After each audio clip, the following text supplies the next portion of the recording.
ਵਾਹਿਗੁਰੂ ਜੀ ਕਾ ਖਾਲਸਾ ਵਾਹਿਗੁਰੂ ਜੀ ਕੀ ਫਤਿਹ। ਗੁਰੂ ਪੰਥ ਦਾ ਦਾਸ ਰਣਜੀਤ ਸਿੰਘ ਰਾਣਾ ਪ੍ਰੋਗਰਾਮ ਅੱਖਰਾਂ ਦਾ ਸਰਨਾਮਾ ਲੈ ਕੇ ਆਪ ਸਭ ਦੇ ਸਨਮੁਖ ਹੈ।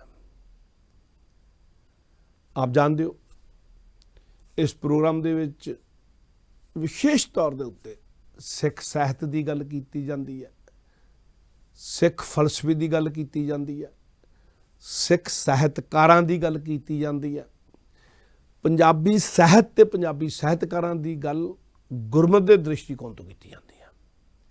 ਇਸ ਪ੍ਰੋਗਰਾਮ ਦਾ ਮਕਸਦ ਜਿੱਥੇ ਆਪ ਸਭ ਦੀ ਸਾਂਝ ਸਿੱਖ ਫਲਸਫੇ ਨਾਲ ਪਾਉਣਾ ਹੈ, ਨਿੱਕੀਆਂ ਨਿੱਕੀਆਂ ਘਟਨਾਵਾਂ ਦੇ ਵਿੱਚੋਂ ਸਿੱਖ ਫਲਸਫੇ ਨੂੰ ਸਮਝਾਉਣਾ ਹੈ,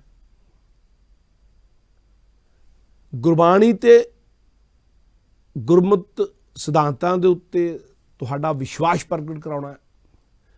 ਉੱਥੇ ਨਾਲ ਨਾਲ ਕਿਤਾਬਾਂ ਪੜ੍ਹਨ ਦੀ ਚੇਟਕ ਲਾਉਣਾ ਵੀ ਹੈ। ਇਸੇ ਕਰਕੇ ਮੈਂ ਆਪਣੇ ਹਰ ਪ੍ਰੋਗਰਾਮ ਦੇ ਵਿੱਚ ਕਿਸੇ ਨਾ ਕਿਸੇ ਕਿਤਾਬ ਦਾ ਜ਼ਿਕਰ ਜ਼ਰੂਰ ਕਰਦਾ। ਔਰ ਜੇ ਤੁਸੀਂ ਪੜ੍ਹਨ ਦੀ ਚੇਟਕ ਰੱਖੋਗੇ ਨਾ ਤੇ ਜ਼ਿੰਦਗੀ ਦੀਆਂ ਸਮੱਸਿਆਵਾਂ ਨੂੰ ਸਮਝ ਸਕੋਗੇ। ਔਰ ਜਦੋਂ ਜ਼ਿੰਦਗੀ ਦੀਆਂ ਸਮੱਸਿਆਵਾਂ ਨੂੰ ਸਮਝਣ ਲੱਗ ਪਾਓਗੇ ਉਦੋਂ ਹੀ ਕੌਮੀ ਸਮੱਸਿਆਵਾਂ ਸਮਝਣ ਹੋਣਗੀਆਂ। ਤੇ ਜਦੋਂ ਕੌਮੀ ਸਮੱਸਿਆਵਾਂ ਸਮਝ ਆਉਣ ਲੱਗ ਪੈਣ, ਮਸਲੇ ਸਮਝ ਆਉਣ ਲੱਗ ਪੈਣ ਤੇ ਉਹਨਾਂ ਦਾ ਹੱਲ ਵੀ ਫਿਰ ਲੱਭਣ ਲੱਗ ਪੈਂਦਾ ਹੈ।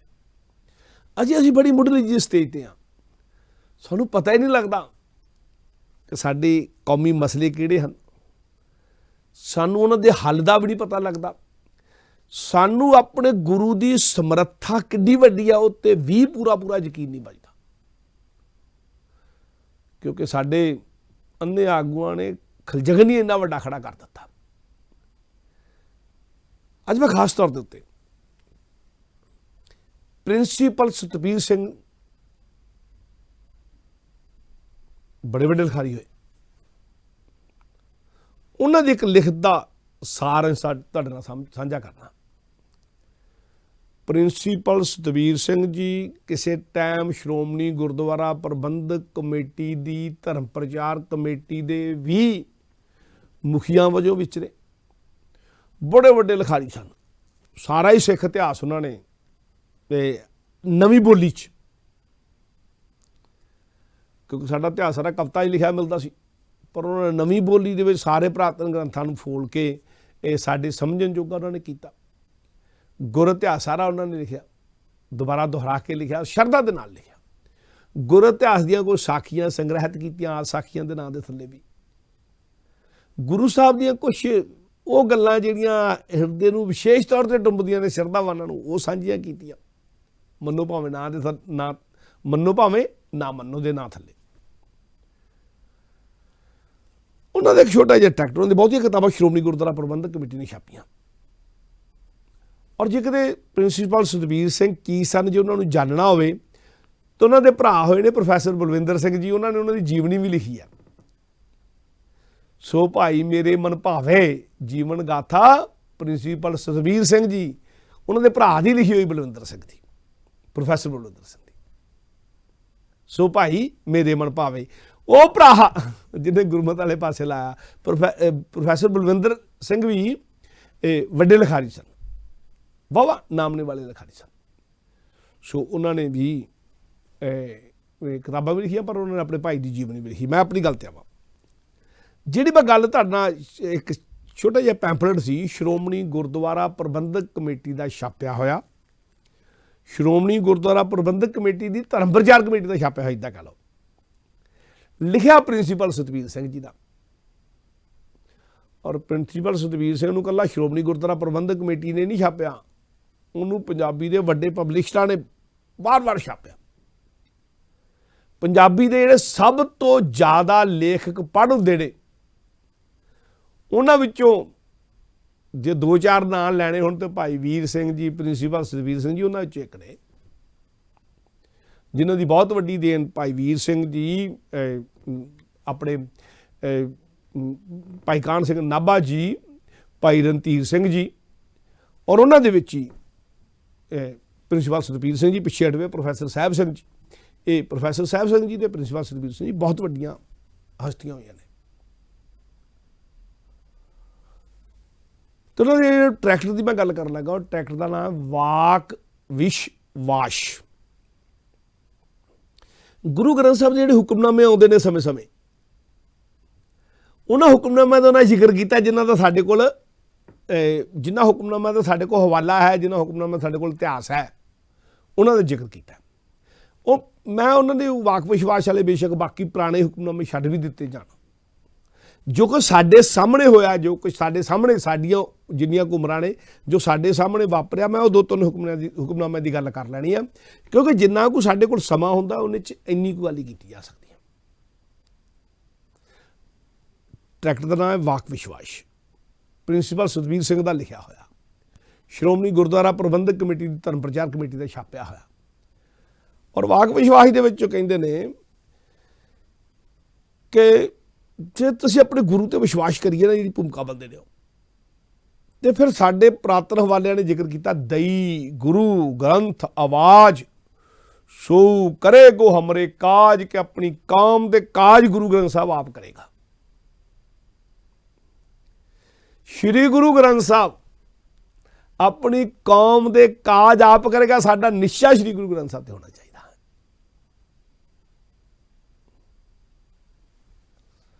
तो गुरु ग्रंथ साहब के कोल सेध लैनी चाहिए है, वाक लेना चाहिए। वाक कोई रीत या रस्म नहीं कि जिहड़ी असीं निभाउणी है, ये रीत या रस्म नहीं, ये तो गुरु का बोलिया होया हुक्म है, जिहड़ा असीं संत बन के सिपाही की तरह निभाउणा है।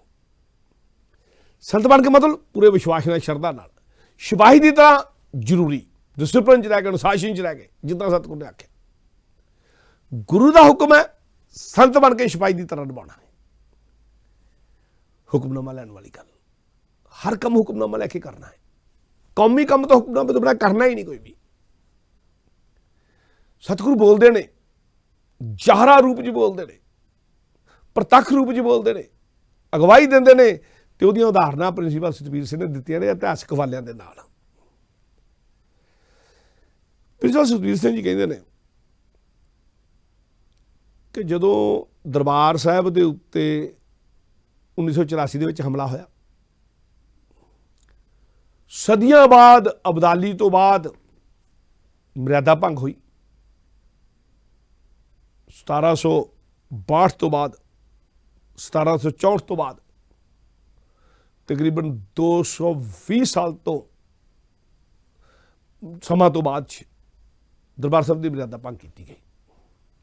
उदों काबल तो चढ़ के फौजां आए सी, हुण दिल्ली तो चढ़ के आईयां सन। देश की प्रधानमंत्री इंदिरा गांधी हुक्मनां चलियां सन। सरासर जाति सी, गल बाद दियां सरकारां ने मन्नी भी कि उड्डे बाद दे जिहड़े साडे स्पैशलिस्ट सन फौजां वाले, उन्होंने भी मन्नी कि एडी कार्रवाई की लोड़ है नहीं सी, ये तो जिद सी इंदिरा गांधी थी। और जदों पहली बार जदों मर्यादा पूरी भंग हुई, तो जो पहली बार फिर बाद मर्यादा भंग होने तो बाद दोबारा ठंड ठंडा होया, तो जो प्रकाश गुरु ग्रंथ साहब का होया, तो जो पहला हुक्मनामा आया ना 1984 उस सोठ राग दे विच श्री गुरु अर्जन देव जी का महावाक, सोठ महला पंजवां, कर पहला ते तुके, दो पंक्तियां सांझियां करदा। हुक्मनामा सी बिल्कुल जिद्दां दबज फड़ी हुंदी है समय की।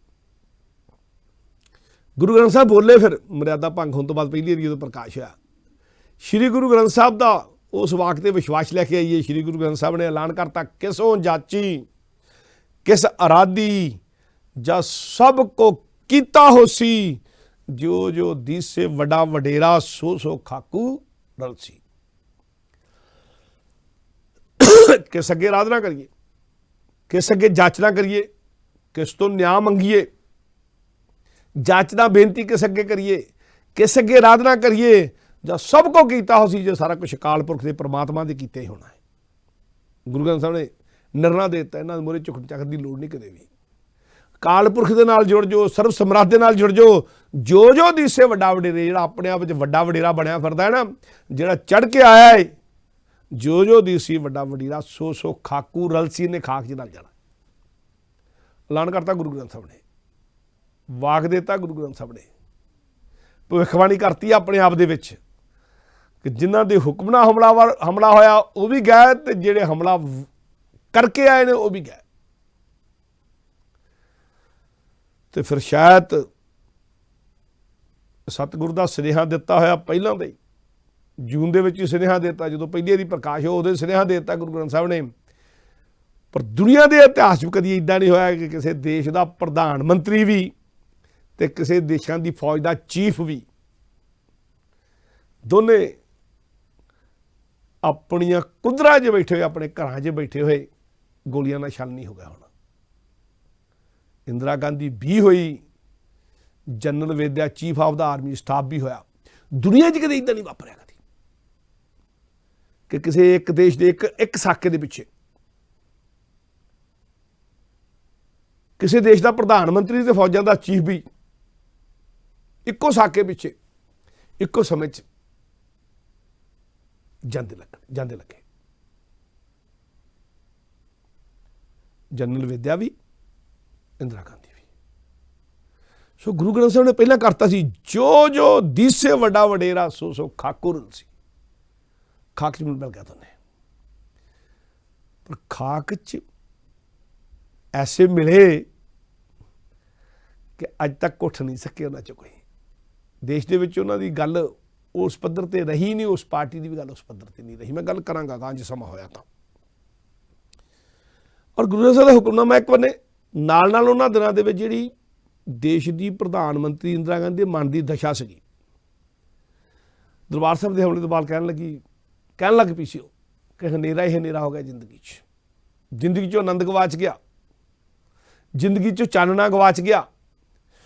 ਇੰਦਰਾ ਗਾਂਧੀ ਨੇ ਆਪਣੇ ਨੇੜੇ ਦੇ ਜਿਹੜੇ ਸਲਾਹਕਾਰ ਸੀ ਪੀਡੀ ਚੰਦਨ ਨੂੰ ਚਿੱਠੀ ਲਿਖੀ ਸੀਗੀ, ਤੇ ਉਹਦੇ ਸ਼ਬਦ ਦਰਜ ਕੀਤੇ ਸੀ, ਸਭ ਪਾਸੇ ਸਭ ਤਰਫ ਹਨੇਰਾ ਹੈ, ਹਨੇਰਾ ਹੀ ਹਨੇਰਾ ਹੈ, ਪ੍ਰਕਾਸ਼ ਦੀ ਕੋਈ ਕਿਰਨ ਦਿਖਾਈ ਨਹੀਂ ਦੇਤੀ। ਜ਼ਿੰਦਗੀ ਦੇ ਵਿੱਚ ਕੋਈ ਮਨੁੱਖ ਇੰਨਾ ਨਿਰਾਸ਼ ਹੋ ਜਾਵੇ, ਐਡੇ ਉਦਿਤ ਹੁੰਦਾ ਹੋਇਆ, ਕਾਹਦੀ ਜ਼ਿੰਦਗੀ। ਇਹ ਦਰਬਾਰ ਸਾਹਿਬ ਦੇ ਹਮਲੇ ਤੋਂ ਬਾਅਦ ਇੰਦਰਾ ਗਾਂਧੀ ਨੇ ਆਪ ਆਪਣੇ ਮਨ ਦੀ ਦਸ਼ਾ ਜਿਹੜੀ ਸਾਂਝੀ ਕੀਤੀ ਸੀ, ਪੀਡੀ ਚੰਦ ਨੂੰ ਚਿੱਠੀ ਲਿਖੀ, ਮਿਲਦੀ ਰਿਕਾਰਡ ਦੇ ਵਿੱਚ। ਫਿਰ ਜਦ 31 ਅਕਤੂਬਰ 1984 ਨੂੰ ਇਹ ਭਾਣਾ ਵਾਪਰਿਆ ਨਾ, ਸਰਦਾਰ ਬੇਅੰਤ ਸਿੰਘ ਸਤਵੰਤ ਸਿੰਘ ਦੀਆਂ ਗੋਲੀਆਂ ਨੇ ਇੰਦਰਾ ਨੂੰ ਛਲ ਨਹੀਂ ਕੀਤਾ, ਜਦੋਂ ਕਿਆ ਉਸ ਦਿਨ ਦਾ ਦਰਬਾਰ ਸਾਹਿਬ ਦਾ ਹੁਕਮਨਾਮਾ ਵੀ ਦਰਜ ਕੀਤਾ ਪ੍ਰਿੰਸੀਪਲ ਸਤਬੀਰ ਸਿੰਘ ਨੇ ਉਸ ਵਾਕ ਵਿਸ਼ਵਾਸ ਪੈਂਫਲੇਟ ਦੇ ਵਿੱਚ, ਜਿਹੜਾ ਸ਼੍ਰੋਮਣੀ ਗੁਰਦੁਆਰਾ ਪ੍ਰਬੰਧਕ ਕਮੇਟੀ ਨੇ ਛਾਪਿਆ ਜਾਂ ਸ਼੍ਰੋਮਣੀ ਗੁਰਦੁਆਰਾ ਪ੍ਰਬੰਧਕ ਕਮੇਟੀ ਧਰਮ ਪ੍ਰਚਾਰ ਕਮੇਟੀ ਨੇ ਛਾਪਿਆ। ਪ੍ਰਿੰਸੀਪਲ ਸਤਬੀਰ ਸਿੰਘ ਨੇ ਜਿਹੜਾ 31 ਅਕਤੂਬਰ ਦਾ ਹੁਕਮਨਾਮਾ ਦਰਜ ਕੀਤਾ, ਉਹ ਵੀ ਸੋਠ ਮਹਲਾ ਤੀਜਾ ਗੁਰੂ ਅਮਰਦਾਸ ਜੀ ਦਾ ਮਹਾਵਾਕ ਹੈ। ਘਰ ਪਹਿਲਾ ਹੈ, ਤੇ ਤੁੱਕੀ, ਉਹ ਵੀ 3 ਤੁੱਕੀ ਹੈ। ਤੇ ਉਹ ਹੁਕਮਨਾਮਾ ਕਮਾਲ, ਫਿਰ ਜਿਹਦਾ ਪ੍ਰਤੱਖ ਸਤਿਗੁਰੂ ਬੋਲਿਆ ਹੋਵੇ, ਉਧਰ ਗੋਲੀਆਂ ਚੱਲੀਆਂ, ਇੱਧਰ ਹੁਕਮਨਾਮਾ ਆਇਆ ਹੋਇਆ ਸੀ। ਪਹਿਲਾਂ ਹੁਕਮਨਾਮਾ ਪਹਿਲਾਂ ਆਇਆ ਹੁੰਦਾ ਉਸ ਦਿਨ ਦਾ, ਉਧਰ ਹੁਕਮਨਾਮਾ ਹੋਇਆ ਸੀ ਤੇ ਹੁਕਮਨਾਮਾ ਲੋਕ ਪੜ੍ਹ ਰਹੇ ਸਨ ਅਜੇ, ਤੇ ਉਧਰੋਂ ਗੋਲੀਆਂ ਚੱਲ ਗਈਆਂ। ਇੰਦਰਾ ਨਿਸ਼ਚੋ ਨਬੂਦ ਹੋ ਗਈ। ਹੁਕਮਨਾਮਾ ਸੀ ਸੋਠ ਮਹਲਾ ਤੀਜਾ ਗੁਰੂ ਅਮਰਦਾਸ ਜੀ ਦਾ ਮਹਾਵਾਕ, ਘਰ ਪਹਿਲਾ ਤੇ ਤੁਕੀ, ਭਗਤਾਂ ਦੀ ਸਦਾ ਤੂੰ ਰੱਖਦਾ ਹਰ ਜਿਉ, ਧੁਰ ਤੂੰ ਰੱਖਦਾ ਆਇਆ, ਪ੍ਰਹਲਾਦ ਜਨ ਤੁਧ ਰਾਖ ਲੈ ਹਰ ਜਿਉ, ਹਰਨਾਕਸ਼ ਮਾਰ ਪਚਾਇਆ, ਗੁਰਮੁਖਾਂ ਨੂੰ ਪ੍ਰਤੀਤ ਹੈ ਹਰ ਜਿਉ, ਮਨਮੁਖ ਭਰਮ ਭਲਾਇਆ। ਐ ਅਕਾਲ ਪੁਰਖ ਪਰਮਾਤਮਾ ਤੇਰੀ ਵਡਿਆਈ ਆ, ਤੇਰੀ ਬਖਸ਼ਿਸ਼ ਆ, ਤੇਰੀ ਰਹਿਮਤ ਹੈ ਕਿ ਤੂੰ ਭਗਤਾਂ ਨੂੰ ਰੱਖ ਲੈਣਾ ਹੈ, ਪ੍ਰਹਲਾਦ ਨੂੰ ਰੱਖ ਲੈਣਾ ਹੈ। ਪੁਰਾਤਨ ਹਿੰਦੁਸਤਾਨ ਦੀ ਸਭ ਤੋਂ ਪਹਿਲੀ ਜਿਹੜੀ ਗਾਥਾ ਹੈ, ਸਤਯੁਗੀ ਗਾਥਾ ਜਿਹਨੂੰ ਕਿਹਾ ਜਾਂਦਾ ਹੈ। ਹਰਨਾਕਸ਼ ਨੂੰ ਮਾਰ ਦਿੱਤਾ ਗਿਆ, ਪ੍ਰਹਲਾਦ ਨੂੰ ਰੱਖ ਲਿਆ ਗਿਆ। ਭਗਤਾਂ ਨੂੰ ਰੱਖਣਾ ਹੈ ਤੂੰ, ਤੇ ਹਰਨਾਕਸ਼ ਦੀ ਮੌਤ ਜਿਸ ਦਿਨ ਹੁਕਮਨਾਮਾ ਆਇਆ ਉਸੇ ਦਿਨ ਹਰਨਾਕਸ਼ ਦੀ ਮੌਤ ਵੀ ਹੋਈ। ਪ੍ਰਹਲਾਦ ਜਨ ਤੁਧ ਰਾਖ ਲੈ ਹਰ ਜਿਉ, ਹਰਨਾਕਸ਼ ਮਾਰ ਪਚਾਇਆ, ਗੁਰਮੁਖਾਂ ਨੂੰ ਪ੍ਰਤੀਤ ਹੈ ਹਰ ਜਿਉ। ਮਨਮੁਖ ਭਰਮ ਭੁਲਾਇਆ, ਕਹਿੰਦੇ ਗੁਰਮੁਖਾਂ ਨੂੰ ਇਸ ਗੱਲ ਦੀ ਪ੍ਰਤੀਤ ਹੁੰਦੀ ਹੈ, ਵਿਸ਼ਵਾਸ ਹੁੰਦਾ ਆ। ਮਨਮੁਖ ਭਰਮ ਭੁਲੇਖਿਆਂ 'ਚ ਹੁੰਦੇ ਆ। ਜਿਹੜੇ ਗੁਰਮੁਖ ਤੇ ਉਹਨਾਂ ਨੂੰ ਇਸ ਗੱਲ ਦਾ ਵਿਸ਼ਵਾਸ ਹੈ ਹੀ ਹੈ ਕਿ ਉਹਨੇ ਭਗਤਾਂ ਨੂੰ ਰੱਖ ਹੀ ਲੈਣਾ।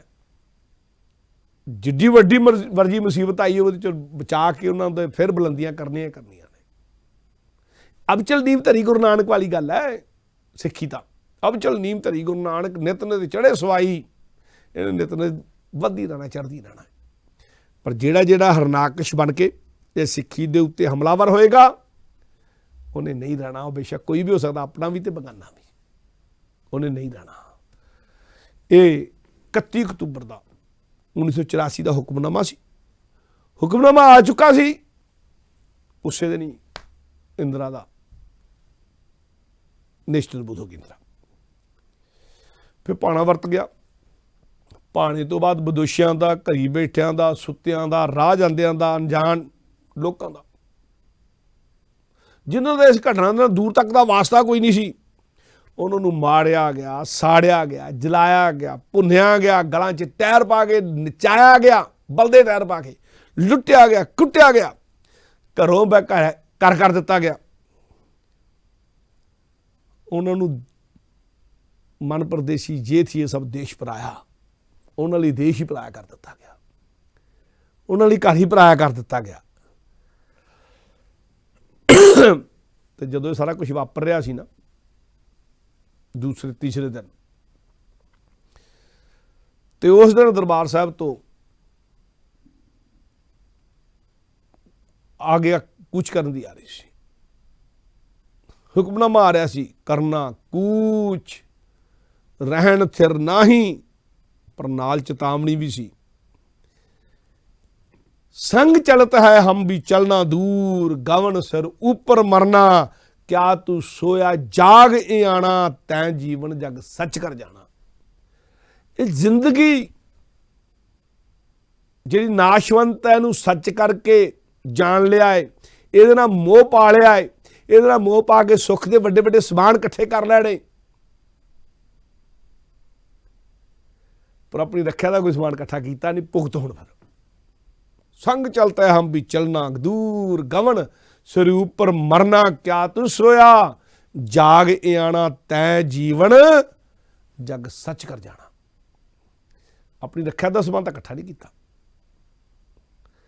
धन पदार्थ इकट्ठे करना। और सतगुरु नानक देव जी की चेतावनी बाबरवाणी च भी हैगी है, धन जोबन तो वैरी होए, जिन रखे रंग लाए। ਤੁਸੀਂ ਦੁਨੀਆ ਦੇ ਪਦਾਰਥ ਇਕੱਠੇ ਕਰਨੇ ਨੇ, ਨਾਲ ਆਤਮਿਕ ਗੁਣ ਵੀ ਇਕੱਠੇ ਕਰਨੇ ਪੈਣੇ ਨੇ, ਤੇ ਨਾਲ ਜਿਹੜੇ ਪਦਾਰਥ ਇਕੱਠੇ ਕੀਤੇ ਨੇ ਉਹ ਰੱਖਿਆ ਲਈ ਸਮਰੱਥਾ ਵੀ ਇਕੱਠੀ ਕਰਨੀ ਪੈਣੀ ਹੈ।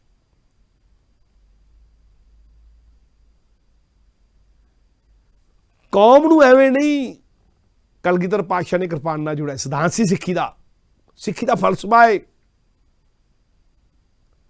ਤੁਹਾਡੀ ਤਾਕਤ ਮੰਦਰ ਮੂਰਤੀ ਦਾ ਮੰਤਰ ਚ ਨਹੀਂ, ਤੁਹਾਡੀ ਤਾਕਤ ਮਨੁੱਖ ਦੇ ਵਿੱਚ ਹੈ। ਮੰਤਰ ਨੇ ਮਨੁੱਖ ਨੂੰ ਤਕੜਾ ਕਰਨਾ ਹੈ, ਮੰਤਰ ਨੇ ਮਨੁੱਖ ਨੂੰ ਤਕੜਾ ਕਰਨਾ ਹੈ, ਪਰ ਲੜਨਾ ਮਨੁੱਖ ਨੇ ਆਪ ਹੈ।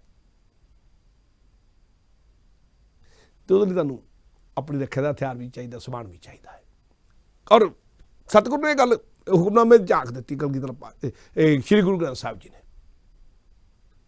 ਵਾਕ ਵਿਸ਼ਵਾਸ ਪ੍ਰਿੰਸੀਪਲ ਸਤਵੀਰ ਸਿੰਘ ਜੀ ਇਸੇ ਹੁਕਮਨਾਮੇ ਚੱਲਦੇ ਅਗਲੀਆਂ ਪੰਕਤੀਆਂ ਨੇ, ਜਨਮ ਸਰਾਨੋ ਪੰਥ ਨਾ ਸਵਾਰਾ, ਸਾਂਝ ਪਰੀ ਦਾ ਦਿਸਣ ਦਿਹਾੜਾ। ਤੁਸੀਂ ਆਪਣਾ ਜਨਮ ਤਾਂ ਸਵਾਰਦੇ ਰਹੇ, ਆਪਣੇ ਲਈ ਧਨ ਦੌਲਤ ਤਾਂ ਇਕੱਠੇ ਕਰਦੇ ਰਹੇ, ਪਰ ਜਿਹੜਾ ਪੰਥ ਦਾ ਰਾਹ ਸੀ, ਜਿਹੜਾ ਰਾਹ ਗੁਰੂ ਸਾਹਿਬ ਨੇ ਦੱਸਿਆ ਸੀ, ਉਸ ਰਾਹ ਨੂੰ ਨਹੀਂ ਸਵਾਰਿਆ। ਸਾਂਝ ਭਰੀ ਦਾ ਦਿਸਣ ਦਿਹਾੜਾ, ਤੇ ਜਦੋਂ ਫਿਰ ਹਨੇਰਾ ਹੋਇਆ ਤੇ ਸਾਰੇ ਬੜੇ ਅੰਧੇਰਾ ਛਾ ਗਿਆ।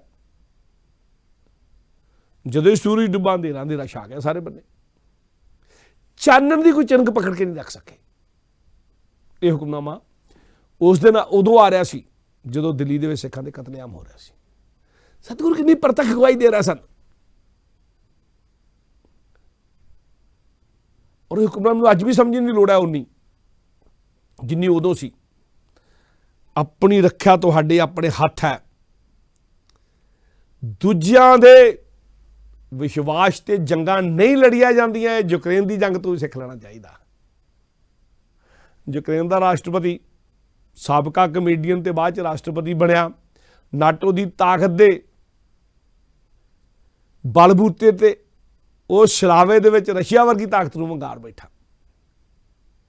ਪਰ ਹੋਇਆ ਕਿ ਲੜਨਾ ਤਾਂ ਇਕੱਲੇ ਨੂੰ ਪਿਆ ਨਾ। ਤੁਹਾਡੀ ਥਾਂ ਲੜਨ ਨਹੀਂ ਕੋਈ ਆਏਗਾ, ਤੁਹਾਨੂੰ ਚੁੱਕਣ ਲਈ ਹਥਿਆਰ ਦੇ ਦੇਵੇਗਾ, ਔਰ ਜਿੰਨੇ ਵੱਡੇ ਹਥਿਆਰ ਦੇਵੇਗਾ ਓਡਾ ਵੱਡਾ ਬਰਬਾਦੀ ਕਰਵਾਏਗਾ ਤੁਹਾਡੀ। ਲੜਨਾ ਤੁਹਾਨੂੰ ਆਪ ਨੂੰ ਪੈਣਾ, ਆਪਣੀ ਸਾਖੀ ਤੁਹਾਨੂੰ ਆਪ ਕਰਨੀ ਪੈਣੀ ਆ। ਜਿਹੜੀਆਂ ਕੌਮਾਂ ਆਪਣੀ ਗੱਲ ਆਪ ਨਹੀਂ ਕਰ ਸਕਦੀਆਂ ਉਹਨਾਂ ਦੀ ਗੱਲ ਹੋਰ ਕੋਈ ਨਹੀਂ ਕਰਦਾ ਕਦੀ। ਇਹ ਗੱਲ ਸਤਿਗੁਰੂ ਨੇ ਬਹੁਤ ਪਹਿਲਾਂ ਕਰਤੀ ਸੀ, ਪਰ ਜਦੋਂ ਨਿਆਂ ਦੀ ਮੰਗ ਕੀਤੀ ਗਈ, ਨਿਆਂ ਕਿਤੇ ਨਹੀਂ ਮਿਲਿਆ। ਇਹ ਗੱਲਾਂ ਹੋਣ ਲੱਗ ਪਈਆਂ, ਮੀਟਿੰਗਾਂ ਹੋਣ ਲੱਗੀਆਂ ਕਿ ਸਰਕਾਰ ਤਾਂ ਉਹਨਾਂ ਦੀ ਹੈ ਜਿਨ੍ਹਾਂ ਨੇ ਕਤਲ ਕੀਤਾ ਹੈ, ਉਹੀ ਰਿਜਵੀ ਜਿਹਨੇ ਆਖਿਆ ਸੀ ਕਿ ਵੱਡਾ ਦਰਖਤ ਰੱਠਿਆ ਡਿੱਗਾ ਤੇ ਥੋੜੇ ਵਾਲਾ ਧਰਤੀ ਹਿਲਣੀ ਸੀਗੀ, ਉਹੀ ਪ੍ਰਧਾਨ ਮੰਤਰੀ ਬਣ ਕੇ ਬੈਠ ਗਿਆ। ਇਨਸਾਫ ਕੌਣ ਦੇਵੇਗਾ? ਜਦੋਂ ਦਸੰਬਰ ਦੇ ਵਿੱਚ ਉਹ ਪ੍ਰਾਈਮ ਮਿਨਿਸਟਰ ਬਣ ਕੇ ਬੈਠਾ ਤੇ ਜਿਹੜੀ ਫਿਕਰਮੰਦੀ ਆਈ ਕੌਮ ਤੇ, ਚਿੰਤਾ ਜਿਹੜੀ ਹੋਈ, 29 ਦਸੰਬਰ 1984 ਨੂੰ ਉਸੇ ਦਿਨ ਸ੍ਰੀ ਹਰਿਮੰਦਰ ਸਾਹਿਬ ਤੋਂ ਹੁਕਮਨਾਮਾ ਆਇਆ ਸੀ ਕਿ ਤੁਸੀਂ ਫਿਕਰ ਕਰਦੇ ਹੋ ਇਨਸਾਫ ਕੌਣ ਦੇਗਾ? ਮਾਨਸਾ ਕਿਉਂ ਦੀਵਾਨੋ ਕੋਈ ਨਸ ਭੱਜ ਨਿਕਲੇ, ਹਰ ਦੀਵਾਨੋ ਕੋਈ ਕਿੱਥੇ ਜਾਇਆ। ਭਾਈ ਮਨੁੱਖਾਂ ਦੇ ਦੀਵਾਨ ਚੋਂ ਤਾਂ, ਮਨੁੱਖਾਂ ਦੀ ਅਦਾਲਤ ਤੋਂ ਭੱਜ ਨੱਠ ਕੇ ਕੋਈ ਬਚ ਜਾਏਗਾ, ਪਰ ਹਰੀ ਦੇ ਦੀਵਾਨ ਚੋਂ ਭੱਜ ਨੱਠ ਕੇ ਕਿੱਥੇ ਜਾਵੇਗਾ? ਕੀ ਹੋਇਆ ਜੇ ਕੋਰਟਾਂ ਸਜ਼ਾ ਨਹੀਂ ਦੇਣਗੀਆਂ? ਕੀ ਹੋਇਆ ਜੇ ਕੌਮ ਦੇ ਜਿਹੜੇ ਜਿੱਦਾਂ ਅੱਗੇ ਸਜ਼ਾ ਦਿੱਤੀ ਜਾ ਸਕੇ ਉੱਦਾਂ ਨਾ ਦਿੱਤੀ ਜਾ ਸਕੇ? ਪਰ ਪ੍ਰਮਾਤਮਾ ਦੇ ਦੀਵਾਨ 'ਚ ਕੋਈ ਕਿੱਥੇ ਜਾਵੇਗਾ? ਤੇ ਉਹ ਜਿਹੜਾ ਕਾਤਲ ਸੀ ਦਿੱਲੀ ਦੇ ਵਿੱਚ ਰਾਜੀਵ ਗਾਂਧੀ, ਜਿੱਦਾਂ ਉਹਨੇ ਕਤਲੇਆਮ ਕੀਤੀ ਸੀ, ਜਿੱਦਾਂ ਉਹਨੇ ਟੋਟੇ ਟੋਟੇ ਕੀਤੇ ਸਨ, ਜਿੱਦਾਂ ਉਹਨੇ ਗਲਾਂ 'ਚ ਹਾਰ ਪਵਾਏ ਸਨ ਸਿੱਖਾਂ ਦੇ, ਟਾਇਰਾਂ ਦੇ ਹਾਰ ਪਵਾਏ ਅੱਗ ਲਵਾ ਕੇ, ਉੱਦਾਂ ਦਾ ਹੀ ਇੱਕ ਹਾਰ ਰਾਜੀਵ ਗਾਂਧੀ ਦੇ ਗਲ 'ਚ ਵੀ ਪੈ ਗਿਆ। ਪਰ ਇਹ ਗੱਲ ਗੁਰੂ ਗ੍ਰੰਥ ਸਾਹਿਬ ਨੇ ਤਾਂ 29 ਦਸੰਬਰ 1984 ਨੂੰ ਆਖ ਦਿੱਤੀ ਸੀ ਜਦੋਂ ਗੱਦੀ ਤੇ ਬੈਠਾ ਸੀ ਕਿ ਮਾਨਸਾ ਕੇ ਦੀਵਾਨੋਂ ਤਾਂ ਕੋਈ ਭੱਜ ਨਾ ਨਿਕਲੇ, ਪਰ ਪ੍ਰਮਾਤਮਾ ਦੇ ਦੀਵਾਨੋਂ ਨਿਕਲੇਗਾ। ਜਿਹਨੇ ਸਿੱਖਾਂ ਦੇ ਗਲ 'ਚ ਟਾਇਰ ਪਾਏ ਨੇ ਉਹਦੇ ਗਲ ਦੇ ਵਿੱਚ ਵੀ ਉੱਦਾਂ ਦਾ ਕਿਹਾ ਸੀ, ਸਿੱਖਾਂ ਦੇ ਗਲ 'ਚ ਹਾਰ ਪਾਏ ਜਾ ਰਹੇ ਨੇ, ਉਹਦੇ ਗਲ 'ਚ ਵੀ ਉੱਦਾਂ ਦਾ ਇੱਕ ਹਾਰ ਪਵੇਗਾ। ਬਰੂਦ ਬਣ ਕੇ ਚੀਥੜੇ ਉੱਡ ਜਾਣਗੇ। ਚੀਥੜੇ ਉੱਡੇ। ਗੁਰੂ ਗ੍ਰੰਥ ਸਾਹਿਬ 29 ਦਸੰਬਰ 1984 ਨੂੰ ਆਖ ਦਿੱਤਾ ਸੀ। ਬੇਸ਼ੱਕ ਸਾਲਾਂ ਬਾਅਦ ਉਹ ਗੱਲ ਵਾਪਰੀ, ਪਰ ਵਾਪਰੀ। ਝੂਠ ਬੋਲ ਕੇ ਦੁਨੀਆ ਤੋਂ ਬਚਿਆ ਜਾ ਸਕਦਾ ਹੈ, ਉਸ ਪ੍ਰਮਾਤਮਾ ਦੇ ਦਰ ਤੋਂ ਨਹੀਂ ਬਚਿਆ ਜਾ ਸਕਦਾ। 29 ਦਸੰਬਰ 1984 ਨੂੰ ਹੀ ਗੁਰੂ ਗ੍ਰੰਥ ਸਾਹਿਬ ਜੀ ਆਖ ਰਹੇ ਸਨ, ਜਿਸ ਕੇ ਘਰ ਦੀਵਾਨ ਹਰ ਹੋਵੇ, ਤਿਸ ਕੀ ਮੁੱਠੀ ਵਿੱਚ ਜਗਤ ਸਭ ਆਇਆ, ਤਿਸ ਕੋ ਤਲਕੀ ਕਿਸੇ ਕੀ ਨਾਹੀ, ਹਰ ਦੀਵਾਨ ਸਭ ਆਣ ਪੈਰੀ ਪਾਇਆ। ਤੇ ਬਾਅਦ 'ਚ ਪੈਰੀ ਵੀ ਪਿਆ ਹਰ ਦੀਵਾਨ। ਉਹ ਦਿੱਲੀ ਤੇ ਉਹ ਪਰਿਵਾਰ ਜਿਹੜਾ ਸਿੱਖਾਂ ਦੀ ਪੱਗ ਨੂੰ ਦਿੱਲੀ ਵਿੱਚ ਰੋਲਣਾ ਚਾਹੁੰਦਾ ਸੀ, ਸਿੱਖੀ ਨੂੰ ਖਤਮ ਕਰਨਾ ਚਾਹੁੰਦਾ ਸੀ, ਉਸੇ ਪਰਿਵਾਰ ਦੀ ਮੈਂਬਰ ਸੋਨੀਆ ਗਾਂਧੀ ਦੇ ਬਾਅਦ 'ਚ ਇੱਕ ਸਿੱਖ ਨੂੰ ਦੇਸ਼ ਦਾ ਪ੍ਰਧਾਨ ਮੰਤਰੀ ਬਿਠਾ ਕੇ ਦਿੱਲੀ ਦੇ ਤਖਤ ਤੇ ਬਿਠਾਤਾ ਗਿਆ। ਔਰ ਉਹ ਸਿੱਖ ਸੀ ਜਿਹਦੇ ਕਰਕੇ ਕਾਂਗਰਸ 10 ਸਾਲ ਹੋਰ ਰਾਜ ਕਰ ਸਕੀ। ਤਿਸ ਕੋ ਤਲਕੀ ਕਿਸੇ ਦੀ ਨਹੀਂ, ਹਰ ਦੀਵਾਨ ਸਭ ਆਣ ਪੈਰੀ ਪਾਇਆ। ਔਰ ਸਿੱਖ ਵੀ ਉਸੇ ਅੰਮ੍ਰਿਤਸਰ ਦਾ, ਸਿੱਖ ਵੀ ਉਹ ਜਿਹੜਾ ਸਿੱਖੀ 'ਚ ਵੀ ਪੂਰਾ, ਸਿੱਖ ਵੀ ਉਹ ਜਿਹੜਾ ਵਿਦਵਤਾ 'ਚ ਵੀ ਪੂਰਾ। ਇਹ ਹੁਕਮਨਾਮੇ 'ਚ ਗੱਲ 29 ਦਸੰਬਰ 1984 ਨੂੰ ਸਤਿਗੁਰੂ ਜੀ ਨੇ ਆਖ ਦਿੱਤੀ ਸੀ। 5 ਜਨਵਰੀ 1985 ਨੂੰ, 5 ਜਨਵਰੀ 1995 ਨੂੰ, ਜਦੋਂ ਘੱਲੂਘਾਰੇ ਨੂੰ 10 ਸਾਲ ਤੋਂ ਜ਼ਿਆਦਾ ਸਮਾਂ ਹੋ ਗਿਆ ਸੀ, ਰਾਜੀਵ ਗਾਂਧੀ ਨੇ ਉਦੋਂ ਆਖਿਆ ਸੀ ਵੀ ਜਿਹੜਾ ਪੰਜਾਬ ਦੇ ਵਿੱਚ ਐਡੀ ਗੜਬੜੀ ਜੀ ਹੋ ਰਹੀ ਹੈ, ਐਡੇ ਕਤਲੇਆਮ ਹੋ ਰਹੀ ਹੈ, ਸਾਰਾ ਕੁਛ ਹੋ ਰਿਹਾ, ਤਾਂ ਅਕਾਲੀਆਂ ਨੂੰ ਕੁਛ ਲੈ ਦੇ ਕੇ ਕਰਨਾ ਪਊਗਾ। ਉਸ ਦਿਨ ਗੁਰੂ ਗ੍ਰੰਥ ਸਾਹਿਬ ਫੇਰ ਬੋਲਿਆ ਸੀ ਕਿ ਤੁਸੀਂ ਤਾਂ ਉਹਨਾਂ ਨੂੰ ਕੁਛ ਕਰਨ ਜੋ ਕਿ ਛੱਡਿਆ ਹੀ ਨਹੀਂ, ਸਿੱਖਾਂ ਨੂੰ ਕੁਛ ਲੈ ਦੇ ਕੇ ਕਰਨਾ ਪਵੇਗਾ, ਸਿੱਖਾਂ ਨੂੰ ਹੀ ਕੁਛ ਲੈ ਦੇ ਕੇ ਕਰਨਾ ਪਵੇਗਾ। ਗੱਲ ਰਾਜੀਵ ਗਾਂਧੀ ਨੇ ਆਖੀ ਸੀ। ਪਰ ਗੁਰੂ ਗ੍ਰੰਥ ਸਾਹਿਬ ਉਸ ਦਿਨ ਵੀ ਬੋਲਿਆ ਸੀ, ਜੇ ਤੂੰ ਕਿਸੇ ਨਾ ਦੇਹੀ ਮੇਰੇ ਸਾਬਾ, ਕਿਆ ਕੋ ਕੱਢੇ ਗਹਿਣਾ। ਭਾਈ ਸਾਰੀਆਂ ਤਾਕਤਾਂ ਤਾਂ ਤੇਰੇ ਕੇਂਦਰ ਨੇ ਆਪਣੇ ਹੱਥ 'ਚ ਖੜੀਆਂ ਕਰ ਰਹੀਆਂ ਨੇ। ਪੰਜਾਬ ਦੇ ਸਾਰੇ ਸੋਰਸਾਂ ਤੇ ਤਾਂ ਕੇਂਦਰ ਨੇ ਆਪ ਕਬਜ਼ਾ ਕਰ ਲਿਆ। ਬੇਸ਼ੱਕ ਪੰਜਾਬ ਦਾ ਪਾਣੀ ਹੈ, ਬੇਸ਼ੱਕ ਪੰਜਾਬ ਦੀ ਬਿਜਲੀ ਹੈ, ਬੇਸ਼ੱਕ ਪੰਜਾਬ ਦਾ ਪ੍ਰਬੰਧ ਹੈ, ਗਵਾਂਢੀ ਰਾਜ ਲੱਗਾ ਹੋਇਆ ਸੀ, ਬੇਸ਼ੱਕ ਕਤਲੇਆਮ ਕੀਤੀ ਜਾ ਰਹੀ ਸੀ, ਬੇਸ਼ੱਕ ਪੰਜਾਬ ਦੇ ਵਿੱਚ ਫੌਜਾਂ ਚਾੜੀਆਂ ਹੋਈ ਸਨ ਪੰਜਾਬ ਦੇ ਉੱਤੇ ਇੱਕ ਤਰ੍ਹਾਂ ਦੀਆਂ। ਉਹਨਾਂ ਫੌਜਾਂ ਦਾ ਖਰਚਾ ਵੀ ਇੰਨਾ ਪਾਇਆ ਗਿਆ, ਪੰਜਾਬ ਅੱਜ ਤੱਕ ਕਰਜ਼ਾਈ ਹੈ। ਤੇ ਭਾਈ ਸਾਡੇ ਹੱਥ ਹੀ ਛੱਡਿਆ ਹੀ ਕੀ ਹੈ, ਤੂੰ ਪੰਜਾਬ ਦੇ ਹੱਥ 'ਚ ਸਿੱਖਾਂ ਦੇ ਹੱਥ ਹੀ ਛੱਡਿਆ ਹੀ ਕੀ ਹੈ ਜਿਹੜਾ ਲੈ ਦੇ ਕੇ ਉਹ ਸਮਝੌਤਾ ਕਰ ਲੈਣਾ। ਕਰਨਾ ਤਾਂ ਜਿਹਦੇ ਕੋਲ ਤਾਕਤ ਹੁੰਦੀ ਉਹ ਨਹੀਂ ਕਰਨਾ ਹੁੰਦਾ ਹੈ। ਸਾਰਾ ਕੁਝ ਇਕੱਠਾ ਤੁਸੀਂ ਆਪਣੇ ਹੱਥਾਂ 'ਚ ਕਰ ਲਿਆ। ਗੁਰੂ ਗ੍ਰੰਥ ਸਾਹਿਬ, ਜੇ ਤੂੰ ਕਿਸੇ ਨਾ ਦੇਈ ਮੇਰੇ ਸਾਹਬਾ, ਕਿਆ ਕੋ ਕੱਢੇ ਗਹਿਣਾ। ਪਰ ਨਾਲ ਨਾਲ ਇੱਕ ਹਦਾਇਤ ਵੀ ਦਿੱਤੀ ਗਈ ਸੀ ਗੁਰੂ ਗ੍ਰੰਥ ਸਾਹਿਬ ਵੱਲੋਂ ਕਿ ਜਬ ਲੱਗ ਦੁਨੀਆ ਰਹੀਏ ਨਾਨਕ ਕੀ ਸੁਣੀਏ ਕਿਛ ਕਹੀਏ, ਕੁਛ ਕਹਿੰਦੇ ਸੁਣਦੇ ਰਹਿਣਾ ਚਾਹੀਦਾ ਹੈ, ਗੱਲਬਾਤ ਕਰਦੇ ਰਹਿਣਾ ਚਾਹੀਦਾ ਹੈ, ਗੱਲਬਾਤ ਨਹੀਂ ਤੋੜਨੀ ਚਾਹੀਦੀ, ਉਹਦੇ ਵਿੱਚੋਂ ਗੱਲਬਾਤ 'ਚ ਹੱਲ ਨਿਕਲੇਗਾ। ਗੁਰੂ ਗ੍ਰੰਥ ਸਾਹਿਬ ਦੇ ਵਾਕ ਵਿਸ਼ਵਾਸ ਦੀ ਗੱਲ ਬੜੇ ਹੋਰ ਵੀ ਸਮਿਆਂ ਦਾ ਜ਼ਿਕਰ ਪ੍ਰਿੰਸੀਪਲ ਸਤਬੀਰ ਸਿੰਘ ਨੇ ਵਾਕ ਵਿਸ਼ਵਾਸ 'ਚ ਕੀਤਾ ਹੈ। ਪਰ ਮੈਂ ਇਸ਼ਾਰੇ ਮਾਤਰ ਇੰਨੀ ਗੱਲ ਕਰ ਦੇਣੀ ਚਾਹੁੰਦਾ ਸਾਂ, ਸ਼੍ਰੋਮਣੀ ਗੁਰਦੁਆਰਾ ਪ੍ਰਬੰਧਕ ਕਮੇਟੀ ਦਾ ਛਾਪਿਆ ਹੋਇਆ ਪੈਂਪਲੇਟ ਵਾਕ ਵਿਸ਼ਵਾਸ ਪ੍ਰਿੰਸੀਪਲ ਸਤਬੀਰ ਸਿੰਘ ਦਾ ਲਿਖਿਆ ਹੋਇਆ, ਪਰ ਉਹਦੇ 'ਚ ਮੈਂ ਸਮੇਂ ਨਾਲ ਜੋੜ ਕੇ ਜਿਹੜਾ ਸਮਾਂ ਅਸੀਂ ਆਪ ਅੱਖੀ ਦੇਖਿਆ ਉਹਦੇ 'ਚ ਇੰਨੀ ਕੁ ਗੱਲ ਆਪ ਸਭ ਨਾਲ ਸਾਂਝੀ ਕਰਨੀ ਬਣਦੀ ਸੀਗੀ। ਵਾਹਿਗੁਰੂ ਜੀ ਕਾ ਖਾਲਸਾ, ਵਾਹਿਗੁਰੂ ਜੀ ਕੀ ਫਤਿਹ।